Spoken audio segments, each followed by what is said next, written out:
တော်ရဲကမြောက်တွေတော့ဒူးရင်သီးဆိုတာသူတို့ရဲ့အနှစ်သက်ဆုံးအစာဖြစ်ုံတင်မှာကပဲသူတို့ရဲ့အထက်အောက်အစနတန်ခွဲခြားမှုကိုပါသတ်မှတ်ပေးတဲ့အရာတစ်ခုပါ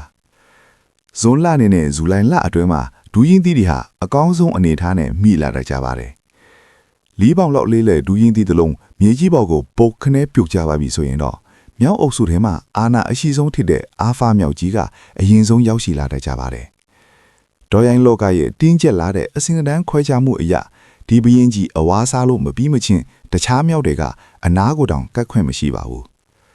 တဘာဝအတိုင်းအပင်ပေါ်ကနေမှီပြီးကျွေကျလာတဲ့ဒူရင်တီရဲ့အနံကအယမ်းကိုမွေးပြန်နေပြီးအတွင်းကအနှစ်လေးတွေကလည်းအယမ်းကိုနူးညံ့ချိုးမြင်နေတာကြောင့်အာဖာမြောက်ကြီးကဘေးကတော်တွေကိုဂယုမဆိုင်နိုင်ပဲအားပါတရားစားနေပါတော့တယ်ဒါပေမဲ့တခြားမြောက်တွေကလည်းငုတ်တုတ်ထိုင်ကြည့်နေတာတော့မဟုတ်ပါဘူးသူတို့လည်းဒီအရာသာကိုမီးစမ်းကျင်ကြပါတယ်တခါတလေမှာအစင်နှိမ့်နဲ့မြောက်လေးတွေကအုပ်စုဖွဲ့ပြီးအာဖာကြီးကိုအာယုံလွဲတတ်ကြပါတယ်တကောင်ကရမ်းစားသူတို့လှုပ်ပြီးဘယင်ကြီးလိုက်ဖမ်းတဲ့အချိန်မှာကြံတဲ့သူတွေကဒူးရင်သီးသစိမ့်လောက်ကိုအမြန်လူပြီးပြေးကြတာပါဒီလိုနဲ့အစားအစာတွေပေါ်လာတဲ့အခါမှာတော့အစင်နှိမ့်နဲ့မြောက်လေးတွေနဲ့သားတွေမိခင်မြောက်မာကြီးတွေပါဒူးရင်သီးကိုစိတ်ကြိုက်စားခွင့်ရလာကြပါတယ်မြောက်တကောင်ကတနေ့ကိုဒူးရင်သီး3လုံးလောက်ထိစားနိုင်ကြပြီးသူတို့ရဲ့ပါးဆောင်ထဲမှာလည်းအစာတွေကိုတိုးထားတတ်ကြပါသေးတယ်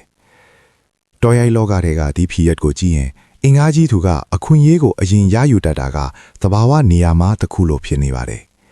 ဒါပေမဲ့ပေါများမှုဆိုတဲ့အချိန်ကာလရောက်လာတဲ့အခါမှာတော့အားလုံးကတန်းတူညီမြော့ခံစားခွင့်ရလာကြပါတယ်ဘဝမှာအခွင့်အရေးဆိုတာတခါတလေကိုယ့်စီအလိုလိုရောက်မလာရင်တော့မှန်ကန်တဲ့အချိန်ကိုစောင့်ဆိုင်တတ်ဖို့နဲ့ရဲရဲဝံ့ဝံ့စူးစမ်းယူတတ်ဖို့လိုခတ်တယ်ဆိုတာဒီမြောက်လေးတွေကသက်သေပြနေတယ်လို့ပါ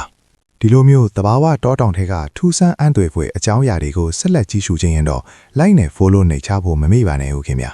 ကျွန်တော်ကတော့တင်ဆက်သူစောချင်းပါခင်ဗျာအားလုံးပဲတာယာဝေးပြောတဲ့နေ့ရက်လေးပိုက်ဆိုင်ကြပါစေ